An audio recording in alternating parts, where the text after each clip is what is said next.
د انور چې کله راخیږي کنه نو خدای پاک جل جلاله ته سجده ولګوي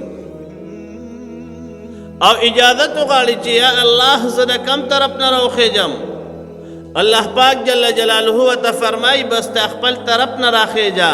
داسې ورځ به راشي چې د مغرب د طرف نه به ګوره انور راخیږي علماء کرام فرمایي وی خلق په انتظار وي په دغه ورځ باندې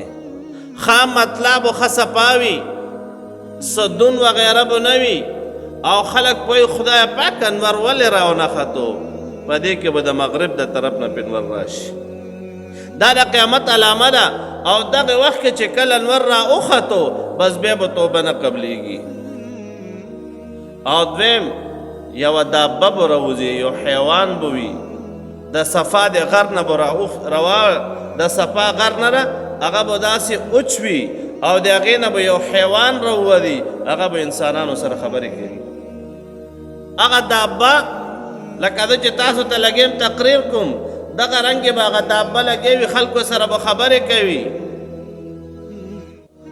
کله چې دا راووتله بیا د انسان توبه نه قبلیږي او کله چې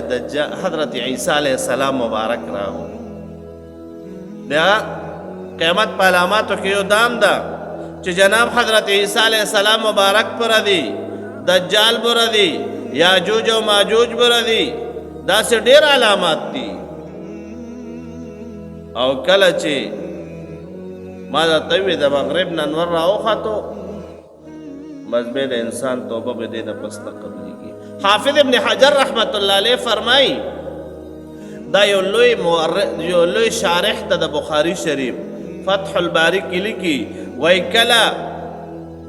چې دغه علامه راښکاره شي د هغې نه بعد بم 120 سال دنیا آبادوي د هغې نه بعد بم 120 سال دنیا به آبادوي او بیا به جناب حضرت اسرافیل علیه السلام شپیلی ووایي بس بیا به دنیا را قیامت بشي او حالات به قیامت به راشي دنیا به ورانه شي نو کله چې وروڼو دا بعد علامات د خدای پاک جل جلاله د طرف نه راشي بیا به د انسان ګوره توبه نه قبلیږي د دې نه مخکې خدای پاک جل جلاله ته توبه ویستل پکار دي او بعد علامات نورم دي د قیامت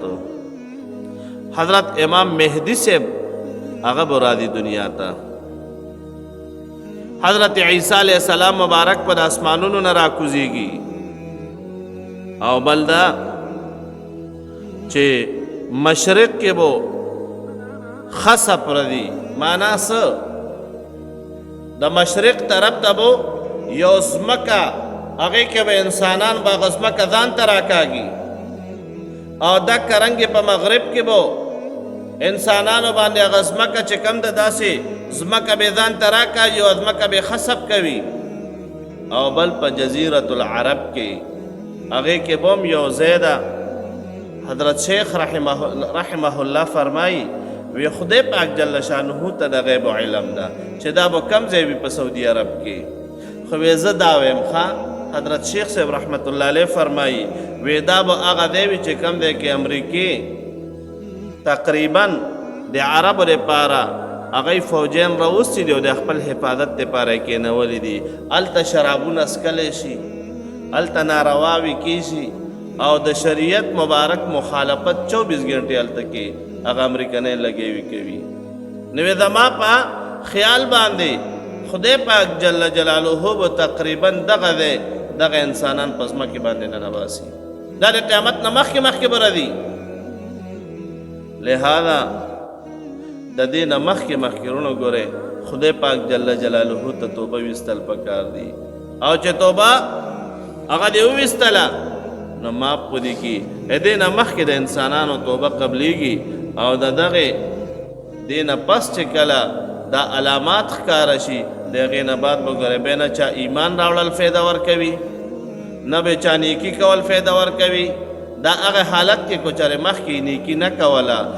مخکې نیکي کوله او د هغې نه بعد هم نیکي کوي هغه به صحیح وي هغه نیکي به پکار راځي